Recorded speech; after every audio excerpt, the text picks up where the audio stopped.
We sat down today with the House Speaker, John Boehner. You know how frustrated many Americans are across the country at what's perceived to be a lack of progress in Washington.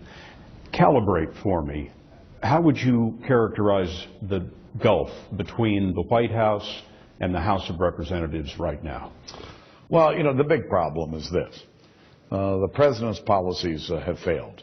And I'm afraid, based on everything that I'm hearing about tonight's speech, that he's going to offer more of the same. Higher taxes, more spending, more regulation. These policies have not only not helped the economy, I'd argue they've made it worse. And so we have big ideological differences.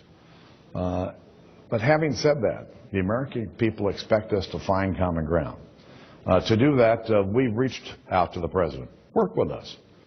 President might say, I'm trying to work with you, but, Mr. Speaker, you don't have control of your entire party, that there are factions in your party who won't go along. Every time the president and I have been able to come to an agreement, we've not had any problems passing that agreement here in the House of Representatives. But, Scott, I think it's important to note that the president checked out last Labor Day. He spent the last 4 months doing nothing but campaigning. He hasn't been engaged in a process. And if the president wants us to work together, it takes two to tango. The president needs to be engaged as well.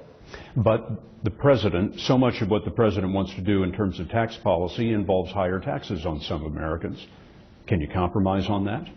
I don't believe that raising taxes on the American people in this trouble will do anything but make the current situation worse.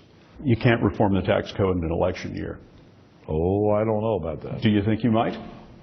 I believe it's important for the country, would make America more competitive, would help create jobs in our country. It's something that there's no reason we shouldn't try.